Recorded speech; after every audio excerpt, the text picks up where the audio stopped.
Welcome to the daily update, where I'll go over the action in the market for Monday, August 18th, and we'll see how things look for Tuesday, August 19th. Before diving into today's video, if you find it helpful, consider a 30-day free trial to the SPX investing program. This trial lets you explore my unique approach to market analysis. Full-length daily and weekly videos are available on a delayed basis after the market closes.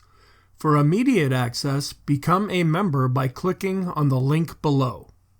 Well, pretty sleepy day, at least what I would expect in the middle of August now. We had the big summit over the weekend. No real agreement was reached, but then talks will continue. And the idea is that when talks are happening, that is more positive than negative.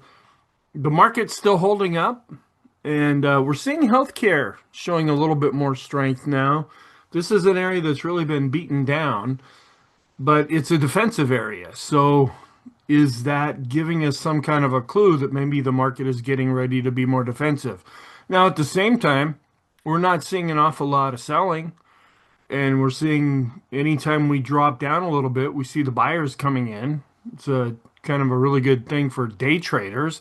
We're just looking for small profits to get in, make a few points, and then get out. But it's not really showing much in the bigger picture. But we're holding up, and we're still positive on all time frames. Now, later in the week is the Jackson Hole Symposium. Now, if you remember back to 2022, they met earlier in the summer in June, and that's when the market really started to have some trouble. We were going up, and then Chair Powell came out, gave a speech, freaked the market out, and we went down pretty severely after that. The market was anticipating that interest rates would be cut and that inflation was under control.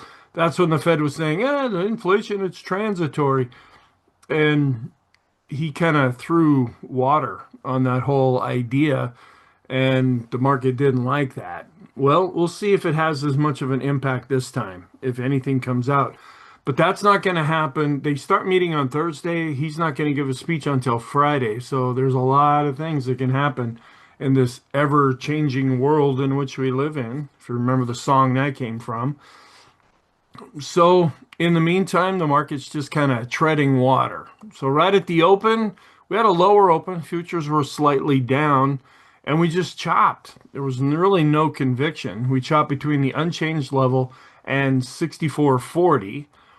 Then we spent the rest of the day chopping between 64.40 and the unchanged level. So we just kind of were chopping around, and we ended up closing slightly lower, just down 0.01%. Virtually unchanged, but we were down a little bit, so it counts as a down day. Below average with volume, not a real surprise there. Positive on all time frames. We did tick up a little bit with the 10-year yield. We're just keeping an eye on that one. And the dollar was up a little bit. And there's just not an awful lot of conviction right now. Now, there are some things that'll be coming out throughout the week that may have more of an impact. But the market's not falling apart, but it's not showing a lot of conviction to the upside either. And we're waiting to see what are these details going to be now that you've got Zelensky and a bunch of European leaders in Washington trying to hammer out something after the summit happened in Alaska last Friday. And of course, if you like Trump, you see real optimism there. If you hate Trump, everything he does, you're going to criticize. And that's just the way it is now in U.S. culture. And the ultimate goal, from what I understand, Trump hates war and he just wants to see the killing stop. And somebody's going to have to, both sides are going to have to give up something. Ukraine might end up losing some land, but a lot of the areas that Russia feels that they conquered, they'd like to have all of Ukraine back. At least Putin would like to have that. That's considered to be the real breadbasket when it was part of the Soviet Union. But that's not going to happen. And so there's going to be maneuvering going on. There also may be this article, the fifth article, Article 5 of the NATO agreement that says if one member of NATO is attacked, they're all attacked, and that could lead to World War III. very quickly. Hasn't been invoked. It could have gotten invoked a few times over the years, but it wasn't. And so, and that was kind of the whole reason behind this war in the first place, was Putin was afraid that if Ukraine joins NATO, any kind of problems erupt, that's going to be World War III right there. So anyway, that doesn't really have much of an impact on the stock market right now, but it could. And that's why I bring my understanding of it up to this point, just as I try to sort things out and figure out, okay, what's really happening here. All right, then some comments. The Jackson Hole Symposium will start on Thursday. Jerome Powell will give a speech on Friday. It's the most anticipated development of the week, and anticipation to see if Mr. Powell plays into the market's prevailing view. Yeah, let's get some rate cuts going here, or tries to temper it. He did temper it back in June of 2022, and the market really turned on that. So, yeah, the markets are kind of shy about that. Then President Trump's Friday meeting with Putin did not produce any immediate agreements, but there's going to be these more talks going on. This time with European leaders and the Ukrainian president. Don't even mention him by name here, Zelensky. The hope is now that a trilateral meeting between leaders from the U.S., Ukraine, and Russia will take place soon. All right. So that being said, the market didn't really pay attention to that all that much. Small caps and mid caps actually saw a little bit of a bounce. Now, they weren't really all that strong, but they did better than the mega caps and growth and things like that. Our list is a little bit shorter now in the short term. We have the Williams percent R, and that's declining a little bit. The Stochk RSI is still not on the list, and the CCI 14 chart fell off of the list. We still have the CCI 20 and the stochastic. So showing a lean towards more positive momentum in the short term, but not as strong as it was before. We still have the Sean trend meter on the list. That's the intermediate term, and then we're still far away from the 50-period moving average. And let's see, then no change. We'll see if something later on comes out to change the overall scenario with the Fed. But also on Wednesday, we're going to get the Fed meeting minutes, and we'll get some insight as to what happened during that meeting, because there was some dissent. There was a couple of members of the committee that actually wanted a rate cut, specifically one, maybe even more than that. We'll see if that gives us any more information there. The dollar was up slightly. Interest rates were up. We're at 4.34%. Now, we're still below the 4.5% level. But if things really start to shift, that could push interest rates back up.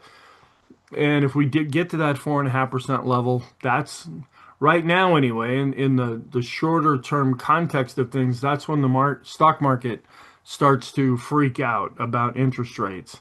Sentiment, even though we were down slightly, we did tick up to 65 from 64. So we're still looking okay that way. And we are still in a strengthening positive trend. You wouldn't know it by Monday's session. We're just flopping around.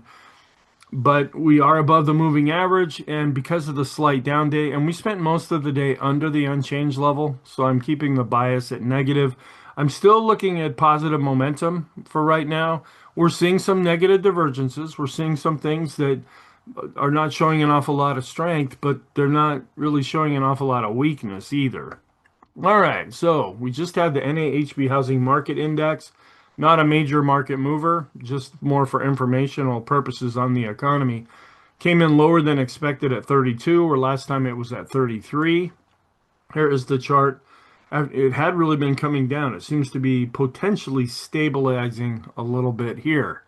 All right, then I ran across this chart over the weekend, and this is really what caused some problems way back on August 1st when we had the employment report that came out. And that's what we want to be keeping an eye on, because people have been fired because of this. It's like, okay, you come out with your number, and then, all right, we understand that you might have to go back and revise previous numbers, but drastically revise them.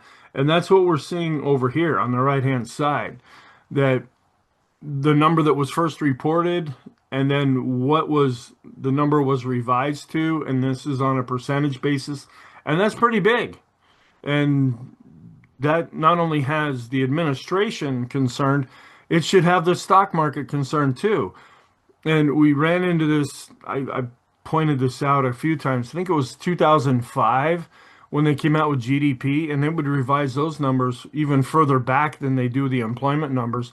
And it turns out we had been in a recession a lot longer than the market first thought. And there were a lot of really angry people over that because people, whether they're manipulated, whether this is actual real information, the market still uses this. And so we still go off of these things, even though you might think that, okay, these reports really don't mean anything because someone else comes up with their other form of the report, but the market doesn't pay attention to that, where they do key off of these things. And it's like, okay, yeah, let's just try to get some numbers that are more realistic that don't change when you come in and actually revise them. All right, and we see this periodically here. This is just pretty much telling us what we already know, that the market's overvalued.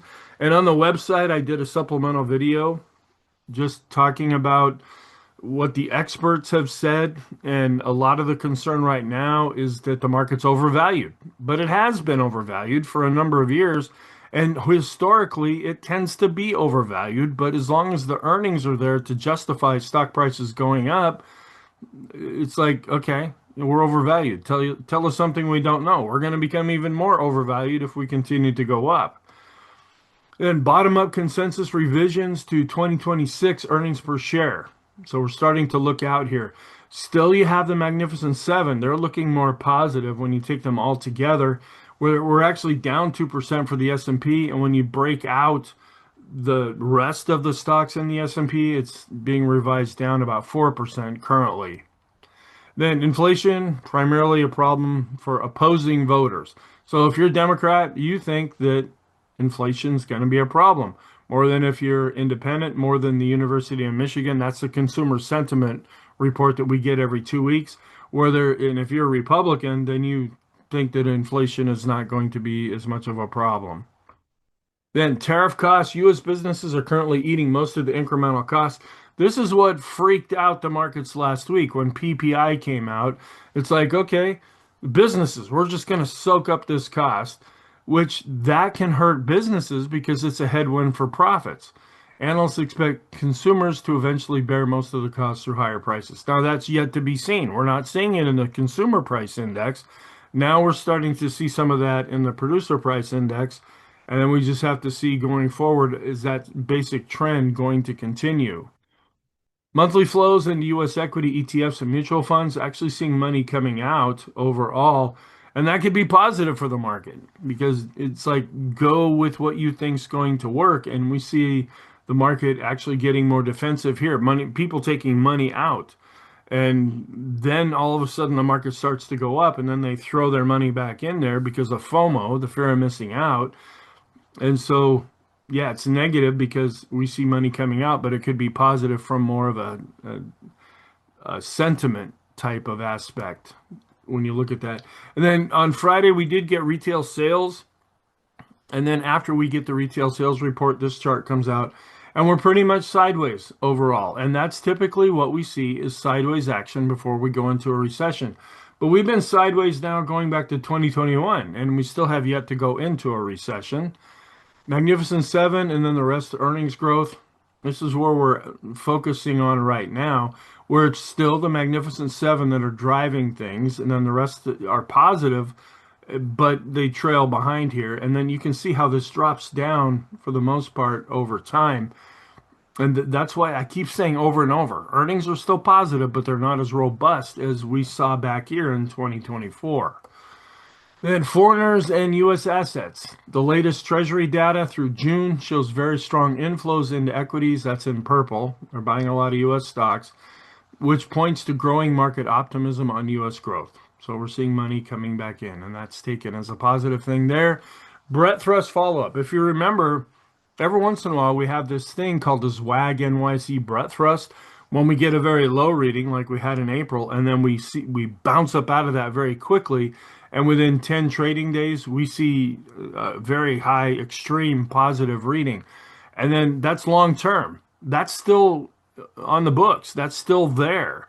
And so what has been happening since we saw that spike up in positive volume? So it's been 3 months since the May spike in the number of stocks making 20-day highs, signaling a breadth thrust. If the historical pattern holds, the S&P is likely to continue to drift up and to the right. That means positive, with relatively little, okay, I don't know if I'd really go that far. Relatively little downside volatility. That can always happen. There are always things that could come in to cause that to happen as we move towards 2026. So this just wanted to give a quick update with that one. Earnings guidance, 58% of companies raised their full year 2025 guidance, double the share of firms that did so in the first quarter.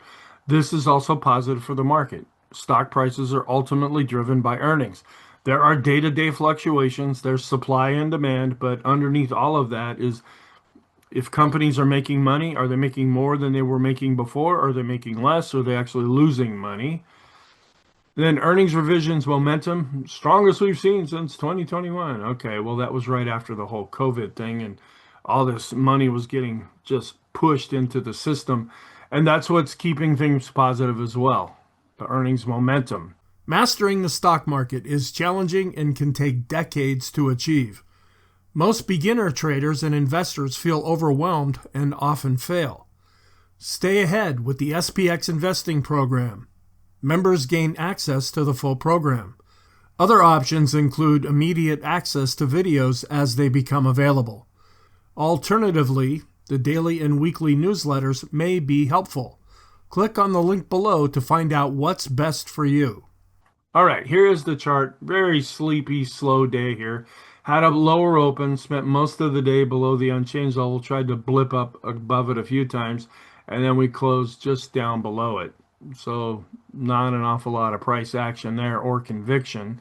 Intraday pretty quiet in the initial overnight session here. Not an awful lot of movement. We were a little bit more positive going into Friday's close, but then we just kind of drifted down and didn't see an awful lot of conviction when the futures opened Sunday evening. A little bit of an improvement there.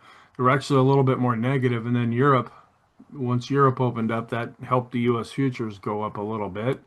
Okay, still kind of a wash right now between growth and value on the intraday chart. The blue line's a little bit above the red line and not really showing a conviction. We've been seeing a lot of sideways movement here.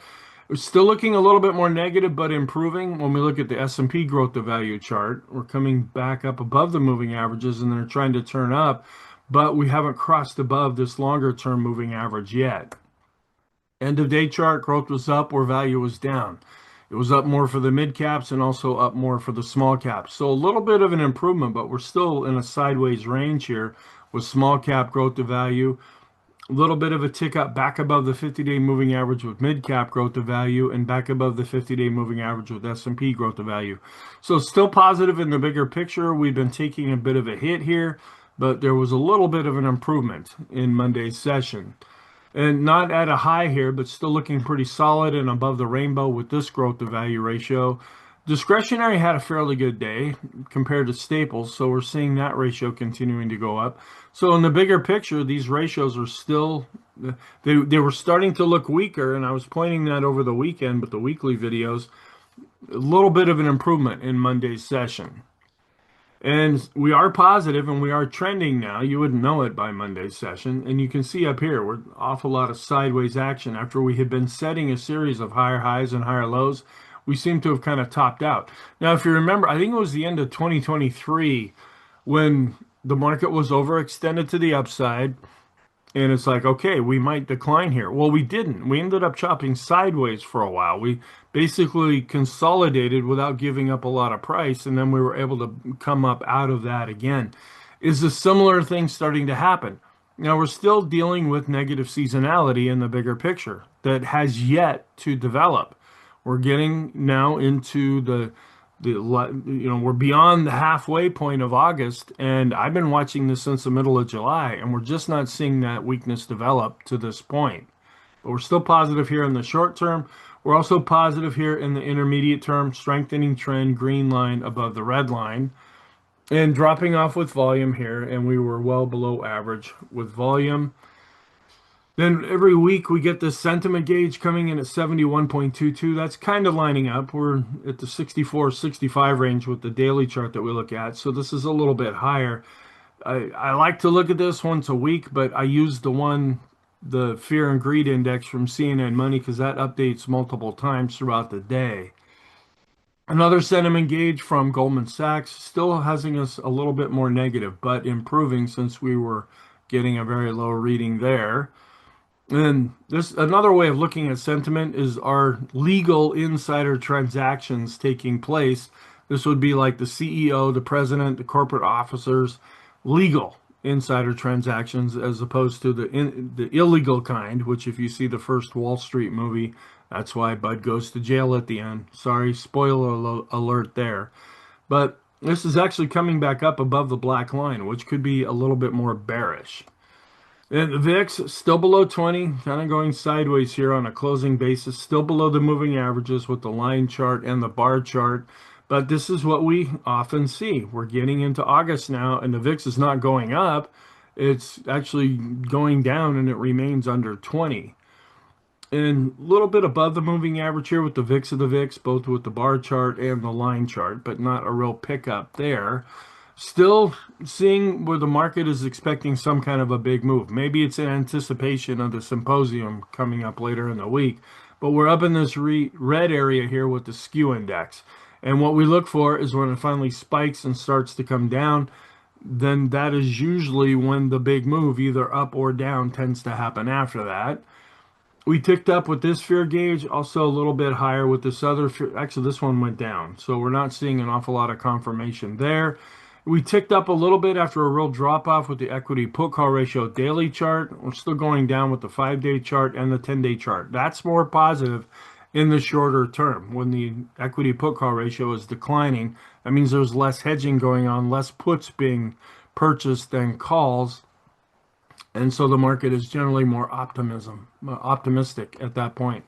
And still at the higher end of the band here, but we ticked up a little bit with volatility risk premium, but for the most part, it's really been coming down.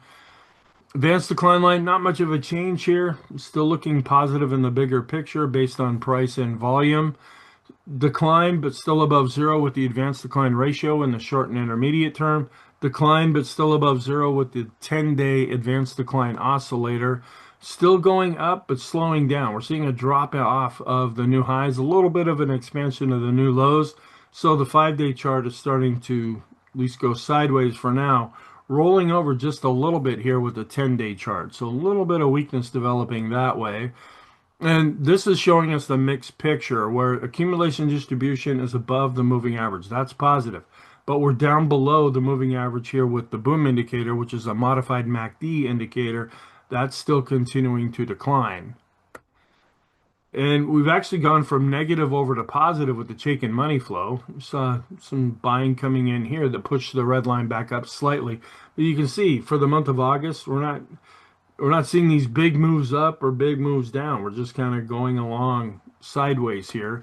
But we were still technically positive with the Chaikin oscillator after Friday. Now we've dropped down below the moving average, so it's negative. So the Chaikin money flow went from negative to positive, where the Chaikin oscillator went from positive to negative. So still getting a mixed picture. And still not a lot of conviction with the vortex. Going sideways with the green line, a little bit of an upward move with the red line, but we're still positive with the green line above the red line. And still above the moving averages with all the major indexes that we look at here with the advanced decline line studies. And a little bit of a tick down, but still above 50 with those stocks above their 20-period moving average. A little bit of a tick up with the 50-period moving average study. A little bit of a decline with the 100, and a little bit of a decline with the 200. But all of these are still considered positive since they're above 50. And we're still kind of hanging out around this pivot point. This is the dashed line. It was on the chart well before we even got there as far as time and price. We are just setting a sideways pattern here for right now. But in the bigger picture, we're still in an uptrend, but we were well below average with volume. A little bit of a decline, but still below 50 with the 20, 50, and 200 period moving averages on the S&P. And still going up above the midpoint, but not getting up into this extreme level with the Stochc RSI. and we were flat, but we're still extreme with the Williams percent R, which you could take it in this context that that's showing positive momentum. Now, the CCI 14 chart did drop down out of the extreme area. The CCI 20 chart also declined, but it's still in the extreme reading area. And we're still extreme with the short term stochastic, but we're dropping below the moving average. We're also declining below the moving average in the intermediate short term, still going up in extreme with the long short term stochastic. So all of three of these are still extreme, which also could suggest good short term momentum. But the fact that the short term and intermediate term are declining, that's a little bit more negative. And we're still right around the midpoint here with the force index, but it's positive since it's green. We're still looking okay with the 20 period moving average. That's the short term with the double and triple exponential moving average steady here. And we're still in the +2 channel with the standard deviations chart. So that's still holding up for the time being. And we actually saw the balance of power begin to go above zero. First time in a while. The S&P was going up and the balance of power was going down. Now we're going sideways with the S&P and the balance of power showing a little bit of an improvement. Positive with the go, no-go system, the darker blue bars. Still not too far away from the highest high value chart. That's still positive. And now we're at day 75 with the current uptrend, suggesting that this has gone on for quite a while. Still positive with the proper order trend study that we show here. Still improving and actually positive with the TTM squeeze. So that's positive as well. Still just barely above zero with the ease of movement. Still positive with the Arun. We're above zero with the oscillator. That's looking positive there. But then we switch over to a broader measure of the S&P and we're continuing to be negative. The McClellan oscillator is still below zero and declining. So we're going, and here we're seeing a mixed picture. We're still going down based on price. We're barely going up. We're starting to roll over here based on volume, but it's still just a little bit higher. And we're still below zero with the NYSE McClellan oscillator, even though it ticked up a notch. So you can't really see this, but we are declining with the summation index for the NYSE based on price and volume. And now we're little bit of a mixed to slightly positive picture. After Friday, the Swollen Trading Oscillator was going down. We're barely starting to go up based on price. We're pretty much flat here based on volume. And we are improving with the momentum oscillators because they're slower and they take a little bit longer to adjust. And we're trying to get above the moving average, but we haven't quite done it here with the PMO. We're just a little bit below the moving average based on price, and we're just under the moving average here based on volume. And we're still neutral with the Elder's Impulse system. We're still positive with the parabolic SAR. We're also positive on the weekly chart. A little bit of a decline and dropping below 50 with the PMOs that are rising. We're also below 50 and starting to roll over with the buy signals. And we're flat after we were declining here. So this is still improving for the most part with the PMOs that are above zero. And turning back to positive, we're barely above the moving average here with the slope oscillator, and we're barely above the moving average with the MACD. So the short and intermediate term indicators continue to improve, where we're flattening out and not quite turning positive yet with the longer term oscillators. And we are turning positive now with the Copic curve. It's crossing above the red line. Flat, still in this initial area with the Sean trend meter. The context is that it was still positive, but going down, so the context is more negative. Well, it was flat in Monday's session. Still above 50 with the money flow as well as the ultimate oscillator. Those are still positive. Still above the advancing moving average with unbalanced volume. Still above 50, kind of flattening out here with the intermediate and short-term RSI. Still looking okay here. We're above the three moving averages, the 10, 20, and 30, and the lines are continuing to go up. And the intermediate term trend, we're still going up with the red line and the blue line. So that's still looking positive there. Still above all the moving averages with the moving average lines going up. We're not far away from the 20 period moving average, but we are still far away from the 50 period moving average as measured by the boom indicator. And this is positive. We're still seeing some buying coming in with the point and figure chart. We're continuing to go up above the moving average with the BPI here. A little bit of an improvement with the NYSE bullish percent index. We did tick up. Well, I guess not. We're sideways and we're still slightly negative with the NASDAQ 100 bullish percent index. This to me is kind of the big chart right now. This is a weekly chart of the S&P 500, and we're having a difficult time getting above this R1 pivot point, which is right at about the 64.48 level. Now we're a little bit above that, but this is a weekly chart. It's not really going to count until Friday's close.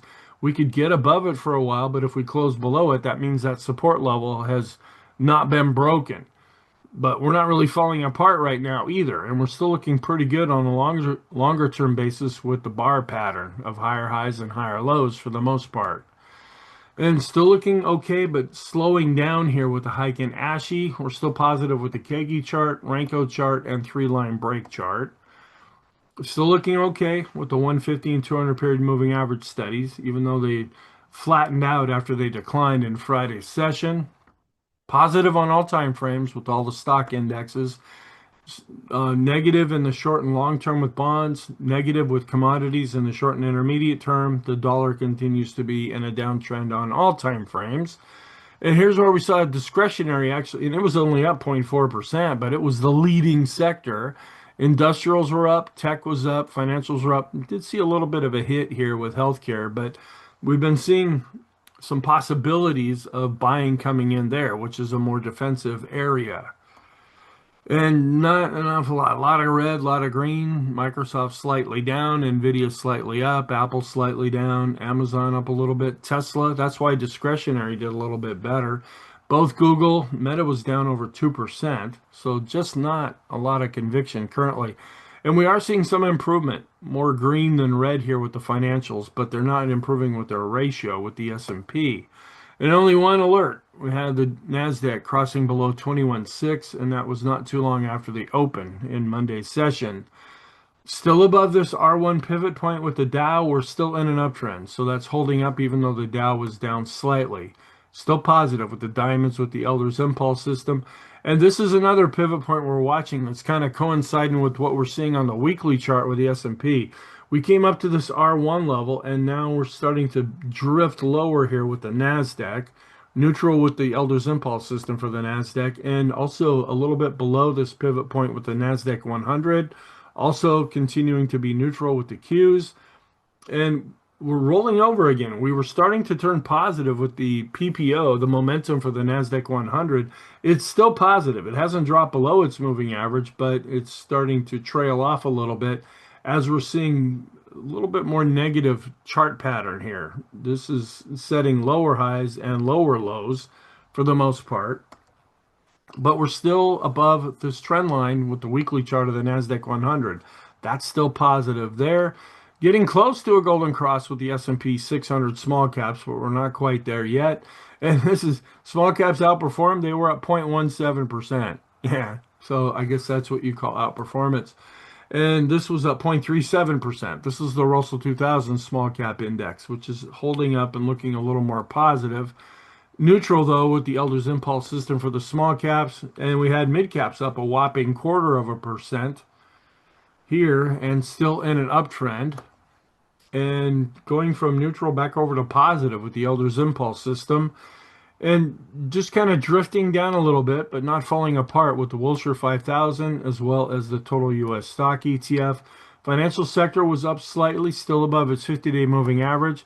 This is the concern. The financials to S&P ratio continues to decline, not really showing much of an improvement at this time. FANG index virtually unchanged, kind of chopping along sideways. Apple was down 0.3%. We had Amazon up 0.2%. Microsoft down 0.59%. Google up, or excuse me, down 0.2%. See, just small moves here. Then we get to a little bigger one. Meta actually fell over 2.25%. And Nvidia was up 0.86%. Tesla was up 1.39% and getting above both moving averages, but really choppy lately. And Netflix was up 0.5%, trying to get back above its 50-day moving average. And kind of not really much of a change here in the short-term correlation between U.S. and world stocks, seeing a little bit of an improvement with the longer-term correlation.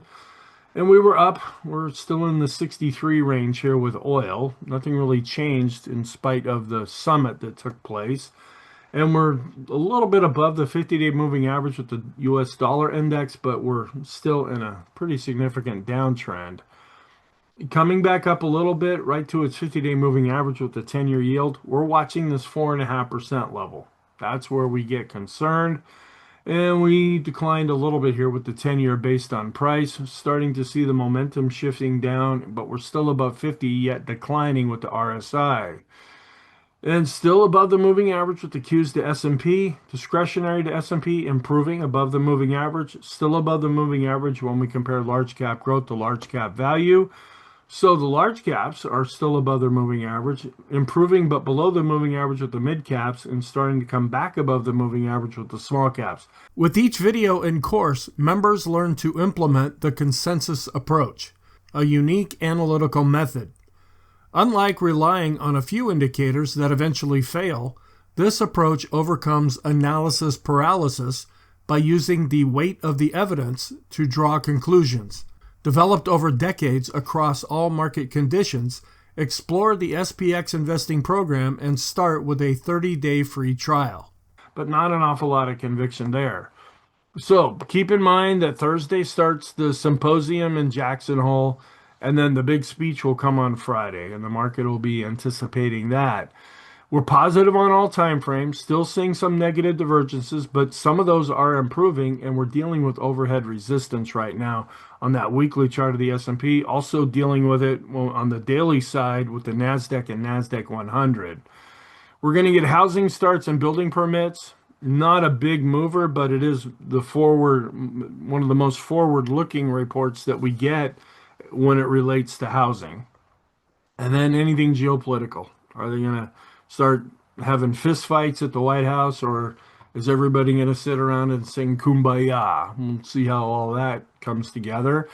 And so a pretty light day on Wednesday with the mortgage applications, but the big thing will be the meeting minutes as are released. Then initial and continuing claims will be on Thursday, and there's no economic reports on Friday, but that's when Chair Powell will give his speech. So Wednesday is really kind of the next big day, and that's just going to be the FOMC meeting minutes economically wise, where we go with August 19th back to 2002. We are positive with the Dow and S&P and neutral to positive with the NASDAQ. We are now dealing with the week after options expiration, which is down more than up going back to 1980. And seeing a little bit of a tapering off here during post-election years before sometimes we see a bounce going into August 20th, and then it tends to trail off again for the most part going into the end of the month. Still have yet to be positive going back to 1950 during a post-election year. This also shows how post-election years are typically negative for August. Also the trailing off of August that can carry over into September and even into October. So we are still negative with the S&P and NYSE McClellan oscillators and summation indexes. The bullish percent index, it was sideways, but it's still below 50. And there's the Horchak method. Now it's improving. It was at a -10, and now it's at a -6, but it's still negative. And then the positive side, I kept the smart money indicators over here. We're mixed with accumulation distribution. The bigger pictures were still positive. Shorter term were more negative. Chaikin money flow is positive now, but the Chaikin oscillator is negative. So that's giving us a mixed picture. Still looking fine with the growth to value and discretionary to staples ratios. They actually improved a little bit in Monday's session. Swanland trading oscillator, keeping that on the positive side because we're going up slightly based on price. We're sideways based on volume. Parabolic SAR is positive. Our momentum oscillators are improving and starting to turn more positive. And the bullish percent index for the S&P, that's actually positive. It's going up. It's above 50, and it's above its moving average, where we saw a little bit of a tick up with the NYSE bullish percent index. And then in white, we have some secondary indicators. The ease of movement, money flow, ultimate oscillator. Those are positive. The vortex going sideways, but still positive. And we're just barely hanging on to being positive with the NASDAQ 100 momentum. In the financial sector, positive by itself, underperforming when compared to the S&P. And then the longer-term special K chart that I showed over the weekend. And here are the pivot points for Tuesday session. Now we had a pretty narrow range in Monday session, so the R1, R2, S1, S2 levels are not all that far apart. These are calculated based on what happened in Monday's session. So the conclusion, no real change here. In my opinion, the overhead resistance, that's what we're dealing with right now. And it's going to take some kind of a catalyst to really get us above that and close above it, both for the not only for the S&P, but for the NASDAQ and NASDAQ 100 as well. We're still positive though, and we're seeing a strengthening trend, and we're still seeing for the most part, it's slowed down a little bit, but the conviction is still remaining more positive than negative now in the short term. And we're also improving in the intermediate term. We actually saw the balance of power go above zero. Some improvements there. Some of these negative divergences so far are improving for the most part, and we are still positive in the long term. Thank you. I hope you found this helpful. Have a really good day, and I will talk to you in the next video.